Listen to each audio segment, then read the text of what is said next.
Gita colony में महिला के साथ मारपीट, पार्किंग विवाद में दो भाइयों ने की गुंडागर्दी। बढ़ते विवाद पर युवतियों को गिरा के मारा, पुलिस पर बयान में छेड़छाड़ करने का आरोप।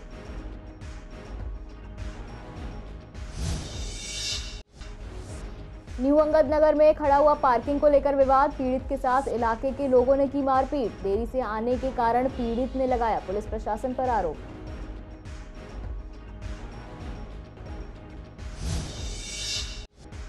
बदलते मौसम से बढ़ रहा है बीमारियों का खतरा। पूर्वी दिल्ली के डॉक्टर्स ने दिए सुझाव, मौसम की आंख मिचोली से पड़ता है सेहत पर असर।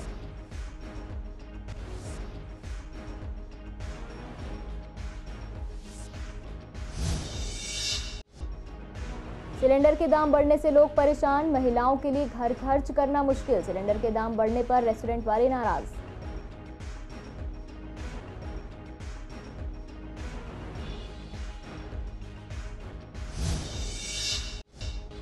नए बेयर बनने पर भी कर्मचारियों को नहीं मिला वेतन। त्योहार मनाने के लिए करना पड़ रहा है वेतन का इंतजार। कर्मचारियों का कहना, हर बार हमें धरना प्रदर्शन करना पड़ता है।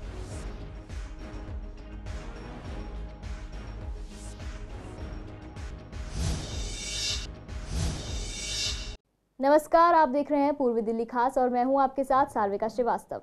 रुक करते हैं खबरों की ओर। गीता कॉलोनी इलाके में बीती शाम घर के बाहर बाइक खड़ी करना भाई बहन को भारी पड़ गया। आरोप है कि पड़ोस में रहने वाले दो भाइयों ने उनके साथ मारपीट की। पीड़ित को बुरी तरह मारा और सरेराह जान से मारने की धमकी भी दी गई। पुलिस ने पीड़ित वैशाली के बयान पर नादिर और उसके भाई के खिलाफ एक एफआईआर दर्ज की है। वहीं वैशाली ने बताया कि वो परिवार के साथ गीता कॉलोनी इलाके में रहती है और प्राइवेट कंपनी में काम करती है। घर में सिर्फ महिलाएं हैं, इसी कारण पड़ोस में रहने वाले हुसैन और उनके परिवार के लोग आए दिन उन्हें परेशान करते रहते हैं। जानबूझकर उनके घर के बाहर बाइक खड़ी कर देते हैं, जिससे घर से आने जाने का रास्ता नहीं बच पाता है। अब कल शाम 6 बजे ऐसा हुआ कि वैशाली अपने मुंह बोले भाई के साथ पहुंची तो गेट के बाहर एक बुलेट बाइक और स्कूटी खड़ी हुई थी। उसी दौरान पड़ोस में रहने वाले नादिर और उसके साथियों ने वैशाली और उसके भाई के साथ मारपीट की।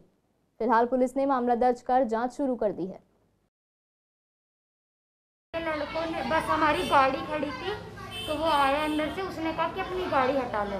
हमने कहा कि तू अपनी गाड़ी हटा ले, हमारी जगह पे खड़ी है। वो कह रहा मैं अपनी गाड़ी नहीं हटाऊंगा और ना उसने अपनी जगह पे हमें गाड़ी खड़ी करने दी। इतनी बोलचाल हुई, तू मैंने पे आ गया। हम सिर्फ बात कर रहे थे मुंह से, इतने में वो वाइपर ले आया और हम पे मारा पीटी शुरू कर दी। हम 4 बहनें और एक मम्मी हमारी, ना हमारे बाप है ना हमारा भाई है। आपके घर में कोई जेंट्स नहीं है? नहीं। पिताजी भी नहीं है आपके? नहीं। अच्छा। कुछ गलतफहमियां हो गई थी जो मैं भी पुलिस थाने जाके वो क्लियर कर आई हूँ। उन्होंने दोबारा से मेरा बयान लिया है, मैं खुद लिखत में देकर आई हूँ। बयान यही दिया है, ये तो मारते मारते सारे के सारे 3-4 भाई मिलके, इनका मौसा एक और इनका एक टॉप फ्लोर पे किराएदार रहता, सारे के सारे हम पे चढ़ जाते मारने के लिए। अच्छा। ऐसा तो है नहीं। लड़की के फ्रैक्चर भी है? फ्रैक्चर तो बाइक पे गिरी है ना लड़की, वो हमारी गाड़ी को ठेकर ली थी और जो लोग खड़े थे वहाँ पे सब गाड़ी को उलट रही थी वो। अच्छा। उसी को गिरी है, मानने वाली कोई बात नहीं है। पूर्वी दिल्ली में पार्किंग की समस्या आम बात है। लोगों के घरों में गाड़ियों को खड़े करने की जगह नहीं है, इसीलिए आसपास की खाली जगहों पर गाड़ी खड़ी कर देते हैं और ऐसे में कई बार सिर्फ गाड़ी खड़ी करने पर ही काफी बवाल हो जाता है। अब ताज़ा मामला न्यू अंगद नगर का है, जहां गाड़ी खड़ी करने पर विवाद इतना बढ़ गया। दरअसल एक युवक ने अपनी गाड़ी गली के पार्क के सामने खड़ी कर दी, जिस वजह से कुछ लोगों ने उसके साथ हाथापाई की और उसे मारने की धमकी देने लगे। मामला बिगड़ता देख पीसीआर को कॉल की गई, लेकिन आधे घंटे तक कोई पुलिस वहां नहीं पहुंच पाई। इस पर पीड़ित का कहना है कि पुलिस केवल वारदात होने के बाद आती है। साथ ही पीड़ित ने पुलिस पर सख्त कार्रवाई करने की मांग भी की है।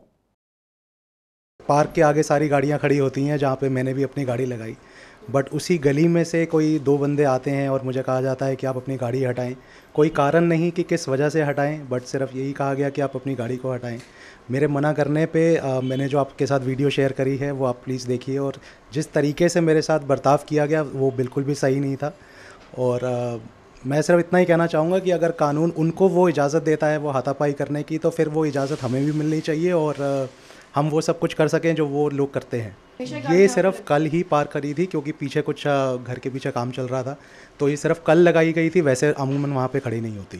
पीसीआर को तकरीबन आधा घंटा हमने ट्राई किया, बट वहाँ पे कोई भी कोई भी कांटेक्ट नहीं हुआ पीसीआर से, और लास्ट में हमें अराउंड 10 साढ़े 10 बजे पुलिस स्टेशन जाना पड़ा, जहाँ पे हमने रिपोर्ट अपनी रजिस्टर कराई। मेरे बेटे के साथ रात को हुई। रात को इसे 3-4 बार पहले दिन में डिस्टर्ब किया गया, बेल बजाएगी नीचे से। उसके बाद इन्होंने 8 बजे के करीब लगातार लंबी बेल दी और इसे बोला कि तू नीचे आ जा। ये नीचे गया और इसके साथ कहासुनी होने लगी कि गाड़ी अभी हटेगी, हम तोड़ देंगे, हम शीशे तोड़ देंगे। इसने आगे से जो समझाया होगा कि भैया पीछे गली अभी रिपेयर हो रही है, उन्होंने 2 दिन के लिए टाइम मांगा है। मैंने गाड़ी 2 दिन के लिए खड़ी की है, मैं हटा लूँगा यहाँ से गाड़ी, मगर वो हुआ कि नहीं अभी गाड़ी हटाओगे। इतनी देर में अननोन 2-3 आदमी आए और इससे हाथापाई शुरू कर दी। ये गेट के पास अंदर आने की कोशिश की और उन्होंने इसे खींच के बाहर करने की कोशिश की। एक आदमी ने अपनी चप्पल भी उतारने की तरफ कोशिश की, मगर चप्पल नहीं उतार पाए। इतनी देर में मैं खुद पहुँच गया यहाँ पर और आके फिर मैंने सारी भी जो थी उस चीज़ को कंट्रोल किया। उसके बावजूद मुझे सिर्फ पुलिस की निष्क्रियता पर PCR पे आ रहा है। 35 मिनट 40 मिनट कॉल होती रही, कोई रिस्पांस नहीं है। 112 नंबर में जब कॉल की गई, वो कहते कि आप दिल्ली से बोल रहे हैं। इन्होंने बोला दिल्ली से बोल रहे हैं। वो कहते हैं हम कॉल ट्रांसफ़र कर रहे हैं। 10 मिनट तक ये होल्ड पे रहे, कोई कॉल ट्रांसफ़र नहीं हुई, कोई PCR नहीं आई, कोई कुछ नहीं हुआ। मौसम का मिजाज ऐसा है कि लोग ही नहीं समझ पा रहे हैं कि गर्मियाँ आ गई हैं या जाती हुई सर्दी है, क्योंकि कभी मौसम इतना गर्म हो जाता है कि रिकॉर्ड टूट जाते हैं, तो कभी ठंडी हवाएं परेशान करने लगती हैं।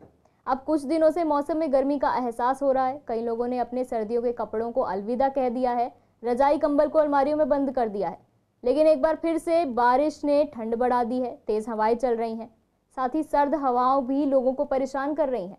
लेकिन दोपहर के समय जिस तरह की गर्मी होती है, उससे लगता है मानो मई जून का महीना आ गया हो। ऐसे में डॉक्टर्स का कहना है कि इस बदलते मौसम में खास ध्यान रखने की आवश्यकता है, क्योंकि वायरल बहुत तेजी से फैल रहा है, जिसमें लोग सर्दी, खांसी और जुकाम की समस्या से जूझ रहे हैं। ऐसे में लोगों को सावधानी बरतनी जरूरी है। पानी से जो है वो गीले ज्यादा हमें होना नहीं चाहिए और बाहर खाना खाने से परहेज करना चाहिए, जिससे कि इन्फेक्शन, और पानी जो हम पीते हैं उसका बहुत ज्यादा ख्याल रखना चाहिए, जिससे कि इन्फेक्शन और वायरल इन्फेक्शन ना हो। ऐसे समय में हम देख रहे हैं कि सर्दी, खांसी, जुकाम के मरीज जो है वो बहुत ज्यादा आ रहे हैं, स्पेशली बच्चों में और बुजुर्गों में ये बहुत ज्यादा देखा जा रहा है कि बड़ी देर तक जो है वो खांसी चल रही है लोगों की।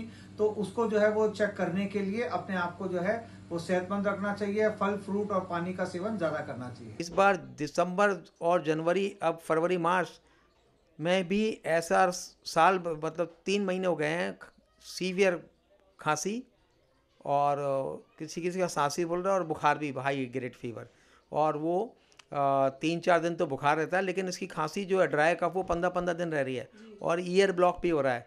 तो और इसका कोई कारण समझ में नहीं आया। शुरू में हम लोगों ने उस वक्त चाइना का कोरोना चल रहा था तो वो टेस्ट भी करे, गवर्नमेंट वालों ने करे, पर किसी को वो नहीं निकला। लेकिन कुछ लोगों ने स्टडी की है तो वो इन्फ्लुएंजा निकला है। इन्फ्लुएंजा इज़ वायरल, तो ये वायरल इन्फेक्शन है और वो दिसंबर से चल रहा है, अभी भी चल रहा है। बढ़ती महंगाई की वजह से हर व्यक्ति परेशान है, चाहे वो गरीब तबके का हो या फिर मध्यम वर्ग का। रोजमर्रा की खाने पीने की चीजें हो या फिर घर गृहस्थी का सामान, हर चीज के दाम आसमान छू रहे हैं। अब जहां कुछ समय पहले ही गैस सिलेंडर के दाम बढ़ाए गए थे, अब एक बार फिर से पैसे बढ़ा दिए गए हैं। तो ऐसे में सिलेंडर के दाम 50 रुपये और बढ़ गए हैं। महिलाएं जो घर चलाती हैं, उनका कहना है कि लगातार बढ़ते दामों से काफ़ी दिक्कतें हो रही हैं। सरकार दाम कम करने की बजाय लगातार बढ़ा रही है, जिससे घर चलाने में बहुत दिक्कतें आ रही हैं। वहीं दूसरी ओर कमर्शियल गैस सिलेंडर के दामों में बढ़ोतरी होने पर रेस्टोरेंट वालों ने भी नाराजगी जाहिर की है। उनका कहना है कि लगातार दाम बढ़ने से कीमतों में बढ़ोतरी हो रही है, जिसकी वजह से काम में कमी आ रही है और दुकानदार काफ़ी परेशान हैं। घर चलाने में डेफिनेटली बहुत परेशानी होती है। जो रेगुलर चीज़ें हैं जिससे हमारा दिन शुरू होता है, सिलेंडर है या बाकी चीज़ें हैं, उस पर डेफिनेटली गवर्नमेंट को कुछ ध्यान देना चाहिए। रेगुलर बेसिस पे जब रेट बढ़ता है तो पूरा घर का बजट बिगड़ जाता है। एक गृहिणी के लिए बहुत मुश्किल है ऐसे करना।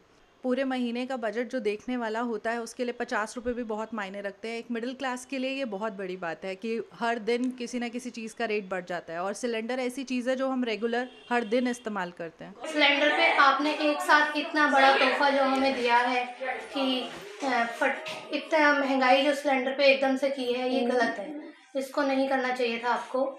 और वैसे भी देखो इतनी सारी बेरोजगारी अभी फैली हुई है, उसमें लोगों पे अपना घर खर्चा चलाना इतना मुश्किल हो रहा है, तो सरकार को थोड़ा देखना चाहिए।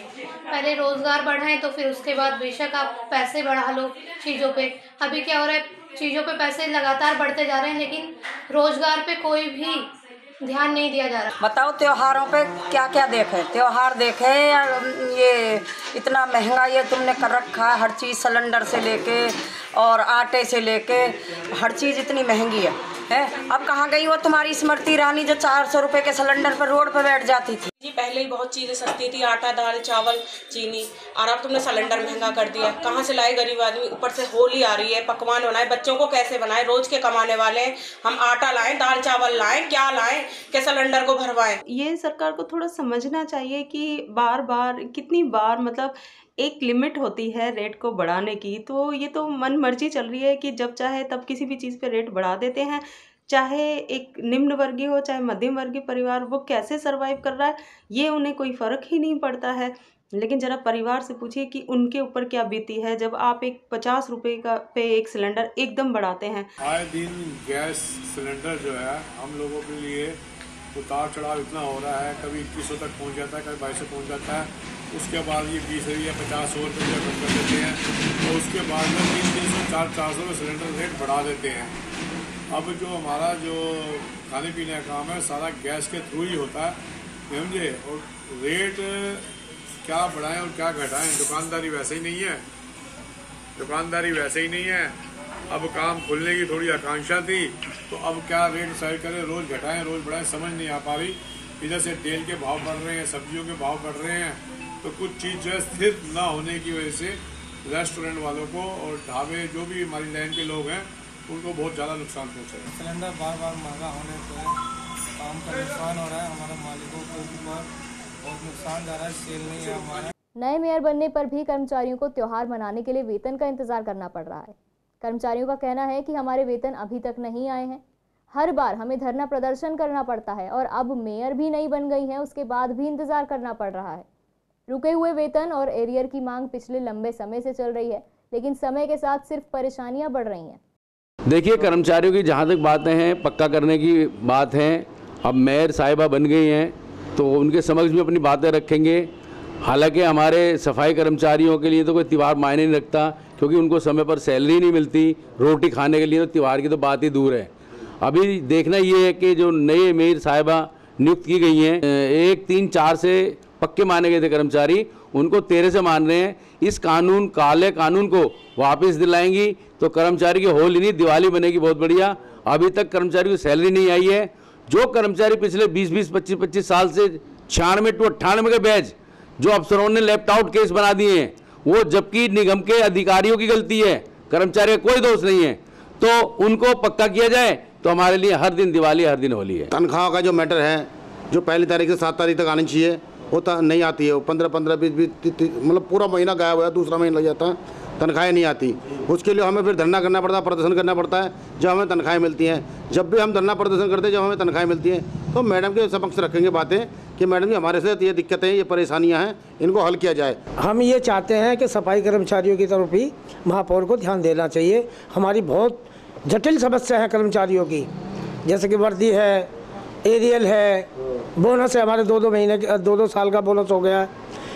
बहुत काफ़ी समस्या है। हम मेयर साहब से उम्मीद करते हैं, प्रार्थना करते हैं कि हमारी मांगों की तरफ ध्यान दिया जाए। जो 1/4/2004 से पक्के कर्मचारी माने थे, जबकि हेडक्वार्टर के ऑर्डर भी थे, उसके बावजूद 2013 से ये मानने के लिए कह रहे हैं। यदि 2013 से माना गया तो कर्मचारियों की सैलरी आधी हो जाएगी, तो इससे हम कर्मचारियों का बहुत नुकसान होगा।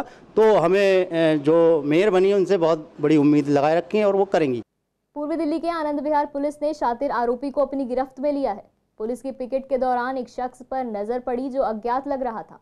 जब उससे गाड़ी के कागजात पेश करने के लिए कहा गया तो वो कागज नहीं दिखा पाया, जिसके बाद पुलिस ने उसे अपनी गिरफ्त में लिया और पूछताछ शुरू की। पूछताछ के बाद पता चला कि आरोपी के ऊपर पहले से ही कई मुकदमे दर्ज हैं। पुलिस ने एक देसी पिस्टल, 2 जिंदा कारतूस, 2 चोरी की मोटरसाइकिल भी बरामद की है। इससे लगभग 1 दर्जन से ज्यादा केस का खुलासा भी हुआ है। फिलहाल आरोपी को गिरफ्तार कर सलाखों के पीछे डाल दिया गया है। शाहदरा डिस्ट्रिक्ट के गीता कॉलोनी पुलिस ने आरोपी को गिरफ्तार किया है। आरोपी को पकड़ने के लिए एक टीम गठित की गई थी। जांच के दौरान घटनास्थल और आसपास लगे सीसीटीवी कैमरों की फुटेज खंगाली गई तो एक व्यक्ति नकाब और टोपी पहने स्कूटी चोरी करते नजर आया। सीसीटीवी से रास्ते की पड़ताल की गई तो आरोपी मोटरसाइकिल से आते दिखाई दिया। कई सीसीटीवी कैमरों को देखने के बाद एक मोटरसाइकिल का नंबर पता चला। संदिग्ध मोटरसाइकिल के मालिक से पूछताछ की गई तो उसने बताया कि 27 फरवरी को उसके पड़ोसी विजय कुमार ने उसे अपनी स्कूटी और अपना ड्राइविंग लाइसेंस लाने के लिए गीता कॉलोनी इलाके में चलने के लिए कहा था। विजय ने उसे गीता कॉलोनी स्थित अपने घर में बैठा दिया और अपनी स्कूटी लाने के बहाने मोटरसाइकिल लेकर चला गया। वहीं पुलिस ने अब उस आरोपी को गिरफ्तार कर लिया है। आरोपी से एक बाइक और स्कूटी बरामद की गई है। करकरडूमा पर बनी पुलिया जो कि काफ़ी पुरानी है और जगतपुरी और करकरडूमा की तरफ जाती है। ऐसे में इस पुलिया पर लगे ग्रिल जो कि लोगों की सुरक्षा के लिए लगाए गए थे ताकि कोई नाले में ना गिर जाए या कोई हादसा ना हो सके, अब यही ग्रिल टूट चुके हैं। यहाँ के असामाजिक तत्वों ने काफ़ी जगह से ग्रिल को तोड़ दिया है। लोगों का कहना है कि ये पुलिया काफ़ी पुरानी है, यहाँ ना ही लाइट्स हैं और ना ही कोई गार्ड मौजूद है। शाम होते ही ऐसे लोग यहाँ आकर बैठ जाते हैं जिससे आम लोगों का आना जाना मुश्किल हो जाता है। साथ ही ग्रिल टूटी होने की वजह से कोई भी हादसा हो सकता है, लेकिन प्रशासन का इस तरफ बिल्कुल भी ध्यान नहीं है। ये आधी तो सही है, आधी यहाँ पे मतलब निकली हुई है यहाँ से। अब हो सकता है यहाँ के जो मतलब ऐसे जो लोग हैं जो मतलब स्मैक वगैरह पीते हैं वो यहाँ से तोड़ के ले गए। नहीं अभी जब यहाँ कंप्लेंट जाएगी आपका ये जैसे जब ये आप ले रहे हैं तो हो सकता है फिर आ जाएँ लोग। हाँ हादसा तो हो सकता है, क्यों नहीं हो सकता। स्कूल साथ में है, कोई मान लो कोई स्कूल का ये बच्चा आया है उसको ही यहाँ से मतलब डाल दे, नीचे डाल दें, कुछ भी कर सकते हैं। लाइट हाँ है, लाइट एक कम है यहाँ तो नहीं है, पुल पे तो नहीं है, लेकिन आगे भी उधर भी है और पीछे। ये तो मैडम करीबन हो गए होंगे एक साल ही हो गया होगा। ये नशे वाले जो होते हैं यही चुरा कर ले जाते हैं, और कौन चुराएगा इधर यहाँ पे। जो स्मैक पीने वाले होते हैं वही चुराते हैं इनको। नहीं, शाम के समय जब यहाँ से गुजरते हैं तो लड़के रहते हैं यहाँ पे, इसमें वो पीने वाले जो है स्नेचिक जो है, अब वो 4-5 रहते हैं। उनको कोई बोले तो फिर वो चाकू मार देंगे, ब्लेड वगैरह। हाँ, तो मैं कई बार गुजरता हूँ ना यहाँ से, जब मेरी नाइट ड्यूटी होती है शाम को तो मैं गुजरता हूँ यहाँ से। फिलहाल के लिए पूर्वी दिल्ली खास में इतना ही। मुझे दीजिए इजाजत। नमस्कार।